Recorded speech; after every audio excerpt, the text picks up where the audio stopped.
Hello, and thank you for joining us. This is No Soundbites Allowed. I'm your host, Michael Voss, Political Dragon. I'm happy to be here with you today. It is October 4th. It's about midnight right now, and I wanted to take a moment to talk about something that's going to be happening very soon. We know there's going to be an announcement by Robert F. Kennedy Jr., RFK Jr., on October 9th. There's a lot of speculation. There can only be two outcomes of his speech, and we want to investigate one of those options. Actually, we'll go into both of them and see what is the outcome. What do we think will happen? A little bit of a prediction about the 2024 election.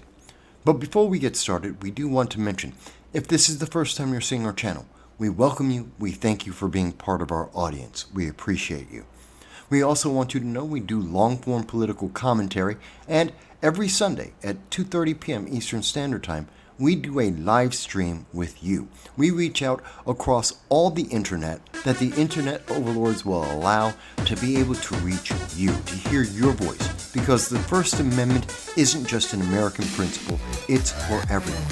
So whether your government likes it or not, whether or not the internet overlords are interested, we want to hear your voice every Sunday from anywhere in the world, reaching us in tweets, in chats, and every way that you can. We hope to see you this Sunday. Robert F. Kennedy Jr., RFK, is going to be making an announcement on October 9th. We know this. In fact, we've seen this reported on Politico. As of October 2nd, the announcement has gone out publicly, as well as the conversation going on in the background amongst many in the political realm have been aware of this for some time. And there's only two things that can be discussed in this discussion, this announcement. Either Robert F. Kennedy Jr. is going to get out of the 2024 presidential race, or he's going to run as an independent. Those are the only two options that can happen. Now, we say that because, well, let's go back in time a little bit and see what's going on. As it has been well covered so far, back in April, it was made clear by the Democratic National Committee that they refuse to have any debates with Joe Biden and any other candidate. Kamala Harris will not have any debates with any other candidate. Now, if we go by the fact checkers back in April, the answer that we received over and over again is this is completely normal. This is because in every other modern election, we've seen that the incumbent president has sought re-election and has not been challenged and did not go into debates. There were no serious challengers over and over again.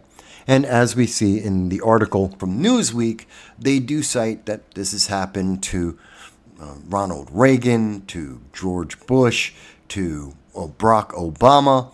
There were no serious debates that were held, although with Barack Obama, there were several individuals, minor candidates, that did hold a debate, but Barack Obama was declined to show up, and really it garnered no attention. So there's no question about whether or not Joe Biden has a precedent that he's failing to live up to. But this isn't as cut and dry as Newsweek and many of the fact checkers would like you to believe. The reason why we say that is because it has been a consistent fact. Going back to February of 2023, February 6th of 2023, PBS made the announcement. Most Democrats don't want Joe Biden to seek a second term. It's not the first time that a poll has come out and has stated that. And not only did they say that back in February, most recently, September 7th, by Axios, there was the, again, statement, 2/3 of Democrats do not want Joe Biden to run. Now, let's be very clear when we're saying this. According to the PBS poll in February, 63% of Democrats did not want to see Joe Biden run. They wanted a different choice. And that number has remained consistent for months upon months. Looking at the Axios report in September, 67% of Democrats again stated they do not want to see Joe Biden run. They want a different choice. When we take that into account and we're looking at the fact that there have been requests for debate, when we see that RFK Jr., Marianne Williamson, others, Cornel West, that there are candidates that are out there, that the public, the rank and file Democrats, want to have a different option. That's a very different thing than what we saw with Ronald Reagan or Bush or even Barack Obama. The public do not support this president. And more importantly, Democrats don't support the incumbent. And they are asking and consistently saying in huge numbers, a massive consensus, they don't want Joe Biden. They want almost anyone else but Joe Biden. Rank and file Democrats have been given no other option. When you see the polling, they will support their party. They do vote party line, just as every other party does as well. And they go down the line. If the only choice they have is Joe Biden, well, they do support Joe Biden. Although there is a strong support for RFK Jr., approximately 15%, although he has polled as high as 25% of Democrats recently. And there is also Marianne Williamson, who has generally been in the single digits consistently in terms of her support. Forget what the Republicans, forget what independents may think. The rank and file, the Democrats themselves, have made their voices heard, and they to see Joe Biden prove that he is of sound mind and body and that he has their best interests at heart. Obviously, this plays into the fact that Bidenomics, a term that was coined to highlight the horrible inflation, 17% at its peak. It's continuing to go higher. The high cost of gas, of food, of the poor performance of the economy under the Biden administration, the increase in spending by the government that has only resulted in even more inflation. There is nothing that can be pointed at in the Biden-Harris administration that has actually been a positive. Afghanistan, the war in Ukraine, Southeast Asia, the threats against Taiwan, South Korea, Japan, militarization around the world, rogue nations and terrorism increasing, violence within the United States. Every single metric, and now even in terms of the economy, the one thing that was being pointed at as being the reason why Bidenomics was working, which was unemployment, has also crept up. It's now at 3.8% and looking to go higher. There is nothing that rank and file Democrats can say Biden has done well and is performing better than it was 4 years ago or 8 years ago. So we say all of that to give ourselves a very clear understanding of the background.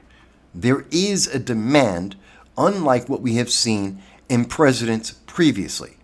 So there is a reason for a new precedent to be made. There is another factor that's important here. The leadership of the Democratic Party are terrified of Robert F. Kennedy Jr.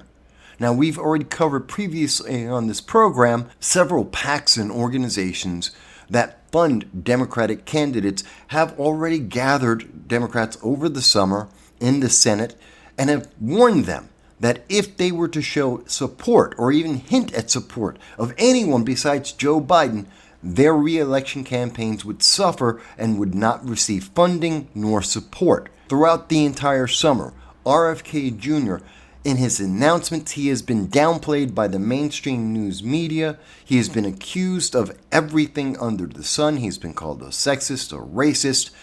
He's been taken out of context over and over. And even when he appeared at a congressional hearing in July, Democrats tried to not only silence his voice, but then tried to hide his voice from the American people. That sounds like fear to me. There is a real push to allow RFK Jr. to be an independent, to try and make his mark as a candidate, to get the debates, to try and prove himself, before the American people and before Democrats as well. So that's what we think is going to happen on October 9th. Because the only other choice is Robert F. Kennedy Jr. will say he's going to go home. He'll take all his toys, he'll take the money, and he'll walk away. We do not expect that if a Robert F. Kennedy Jr. is not running for the presidency, he will not lend his support, any of his support in terms of finances, his infrastructure. He will do nothing to help the Biden-Harris administration move forward, whether it's Joe Biden or Kamala Harris on the front of the ticket. This may be the largest announcement of an independent candidate, possibly as large, if not larger than, when Ross Perot announced his intention to run as a third-party candidate. Now, America has historically not been in favor of third-party candidates. Ross Perot was the best performance we have ever seen. And more recently, we've seen individuals like Gary Johnson who've gotten about 3% of the vote. And even that is a bit high for a third-party candidate, and that was on the Libertarian ticket. Robert F. Kennedy Jr., if he were to run as an independent, would be under the gun. He would have a very difficult path. Because in state after state after state, and especially in the bluer states, looking at New York, California, and Illinois, the system has been created and set up to silence any and every third-party voice out there. In fact, most recently on October 2nd, New York State, the New York State Supreme Court made a ruling about third-party candidates. This was because of a lawsuit by the Libertarian Party and the Green Party. Both of them were removed from ballot access. They were kicked out of New York State as legitimate options for voters. Now, this was a shock to many people, especially since the Libertarian Party had gotten ballot access in time for the 2020 election, and then Governor Cuomo just removed it from them. He just stripped them of their rights, even though they've had finally gotten ballot access. And he took away the Green Party at the same time. This has threatened the existence of the Working Families Party as well as the Conservative Party of New York. Essentially, New York has made it so that the state is just a two-party state, Republicans and Democrats. And in particular, New York State is run and has been run since the 1960s by Democrats overwhelmingly in the Assembly, in the State Senate, and very often, most of the time, in the governorship as well, and almost exclusively run by Democrats. We see this in Illinois, we see this in California. And this was done on purpose to ensure that this bluer than blue bloc, this super progressive voting bloc, could not be assaulted by any other party. No other voices can be heard, and no other voices can attain any power or challenge those who are in power. Some of the largest amounts of corruption in the United States occur where?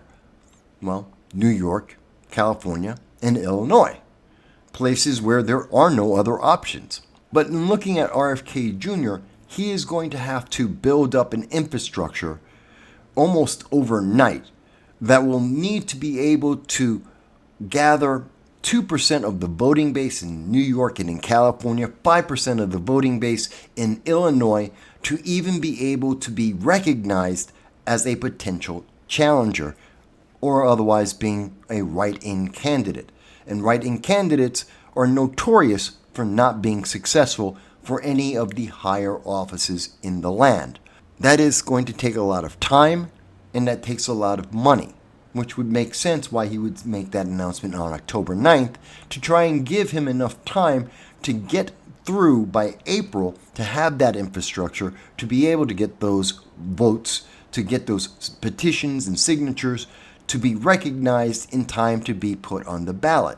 It's also very expensive. And while RFK Jr. does have millions of dollars, having raised over $6 million through one of his super PACs, one of the super PACs that support his campaign, as well as his campaign also having millions of dollars, he may not have nearly enough If we go by Republicans alone, well, we know that Ron DeSantis, as an example, the currently number 2 voice in the Republican primary race, well, he's spent over $50 million and is looking at an infusion of another $50 million to get him moving down the line to continue to try and chip away at Donald Trump, who is leading not just by a double-digit lead, but well over 30 points ahead of Ron DeSantis and every other candidate. There is no question that Republicans do support Donald Trump, and they do overwhelmingly want him to be the candidate. No matter what Democrats believe or how they feel about it, no matter how many times they try to indict Donald Trump for jaywalking and everything else, Republicans are standing behind Donald Trump. That's just a fact. But it's expensive when you're trying to take on a leader who has such a huge lead. And of course, again, if we look at real clear politics, again, the same kind of disparity in terms of the front runner and second place for Republicans is the same thing we see for Democrats. So now we understand the circumstances. RFK Jr. has been fighting to have his voice heard, and he is being suppressed. The DNC is terrified that people might notice there is another choice besides Joe Biden. In fact, I haven't even mentioned that, but Kamala Harris is no better off than Joe Biden is. In fact, in recent polling, as of September 26, Kamala Harris had a 55% disfavorable opinion. She's not well liked at all. She only has a 39% favorability at this time. And at many points, she has been as low as Dan Quayle. In fact, by August 2nd of 2021, Kamala Harris had lower ratings or lower approval ratings than Dan Quayle, a vice president that was known for not being able to spell potato and tomato. He was a laughingstock at the time, and Kamala Harris couldn't get ratings better than him just 6-7 months after gaining the White House. This reflects the fact that Kamala Harris was rejected by Democrats. She was the first Democrat to drop out of the 2020 race, with a high point of only 5% approval by Democrats in that race. So that brings us to the Zogby poll and what will happen. Because, we're assuming that on October 9th, RFK Jr. will say he's going to run as an independent, as an option for Americans that don't want to have a libertarian, that don't want to have Joe Biden, and they don't want Donald Trump. That being said, would he spoil the race? Would he give the race to Republicans? Would he bolster libertarians? What would be the net result?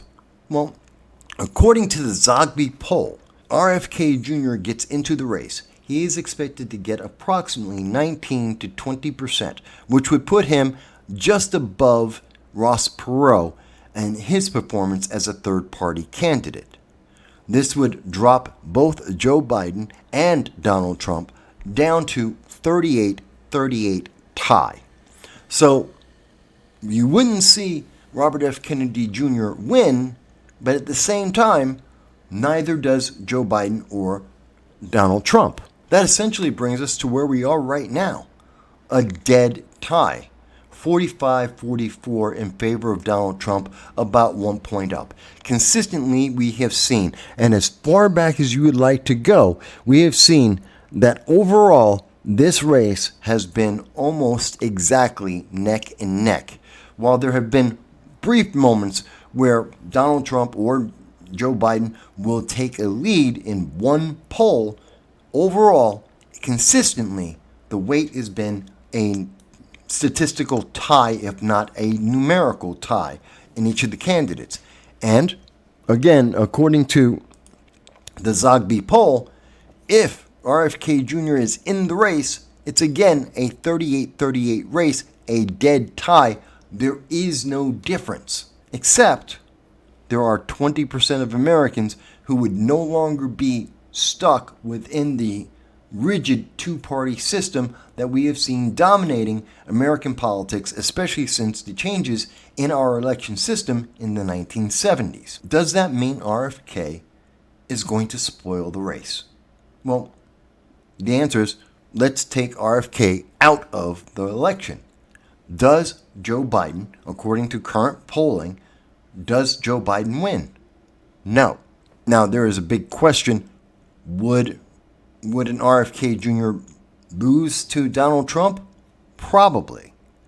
But there's no clear understanding of that. There has been, as far as we are aware, there has been no head-to-head poll that we can get a more exact number on that we're aware of. If we've missed a poll, please do let us know in the comments. So I think when we're looking at this analysis, we get a very clear picture. RFK Jr. can't spoil the election in the sense that he will cause either Donald Trump or Joe Biden to win or to lose. He takes voters away from both. So he's not a spoiler candidate, but he is spoiling election politics. And let me explain what I mean by that. It's because he breaks the two-party system.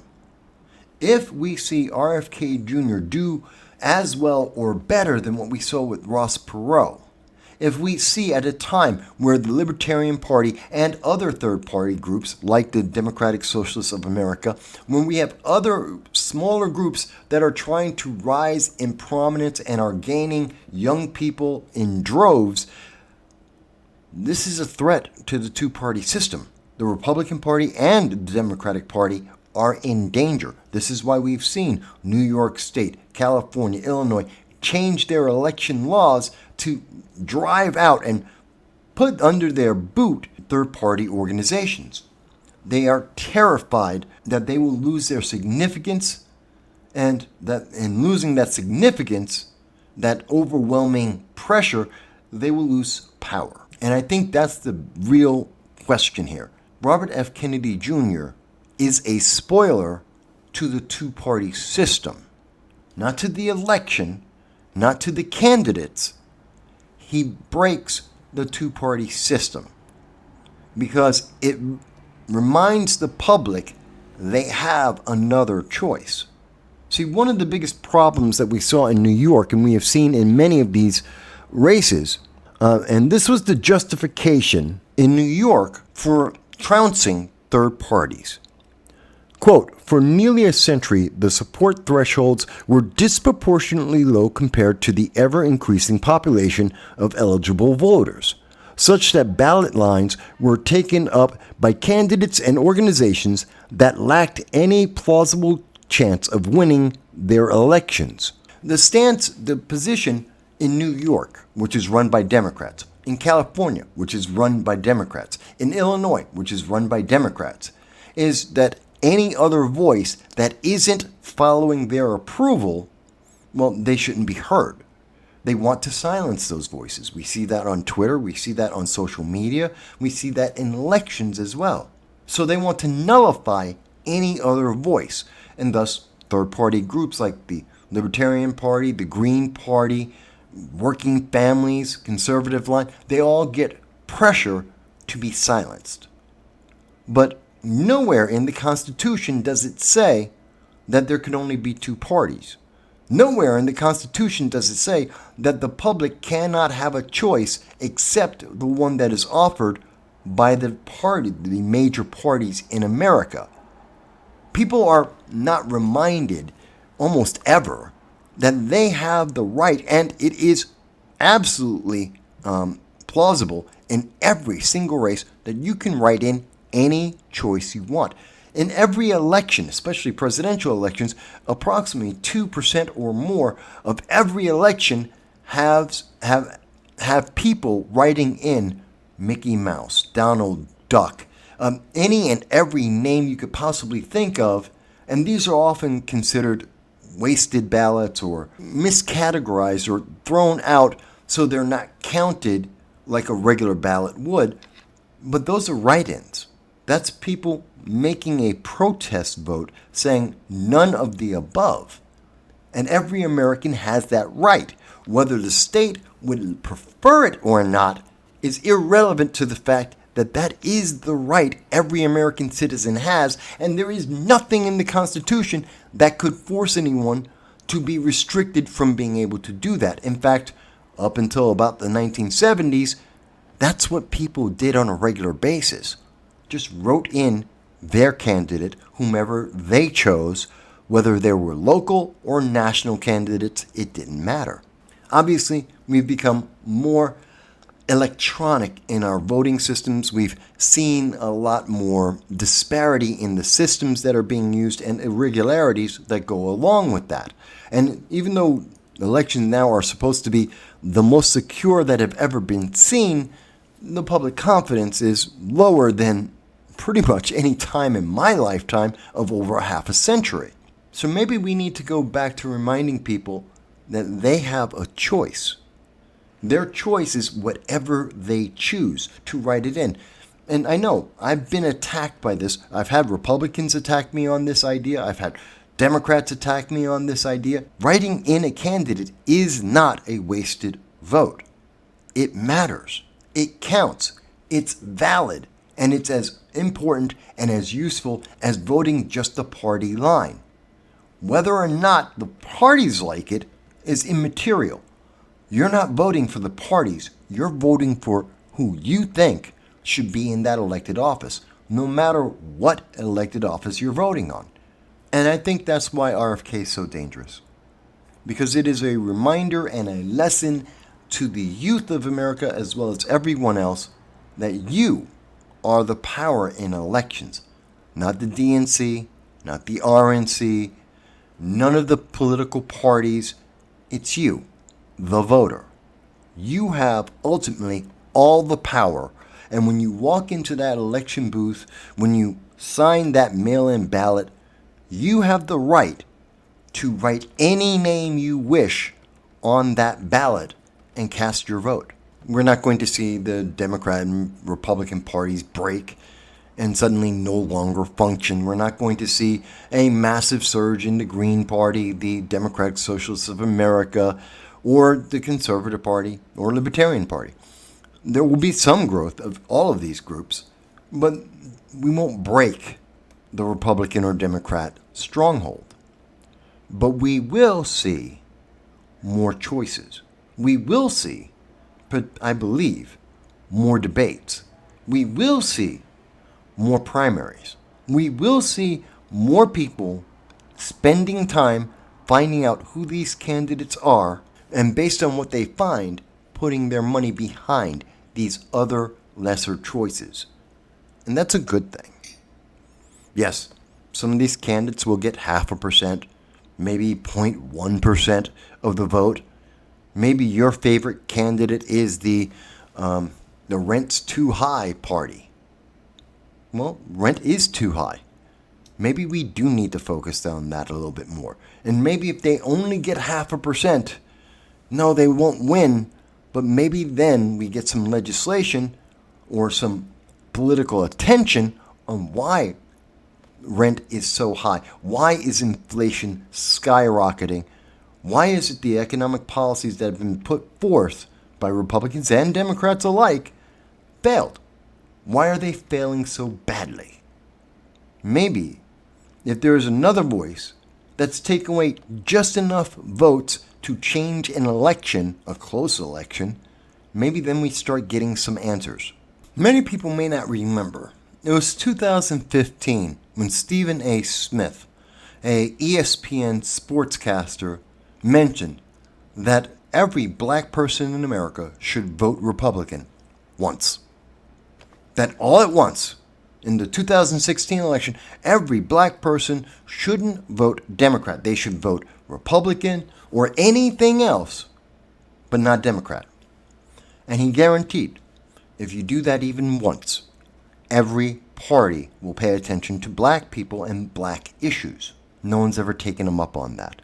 But I think with RFK going independent, it's the same idea as what Stephen A. Smith brought up with ESPN. 20% is too much. The Libertarian Party, the Green Party, are praying to get just 5 to 7%. Normally in any election cycle, that's enough to change an election. And that means people have to pay attention to them. If RFK can do 20%, people will have to listen to his ideas. It's too much.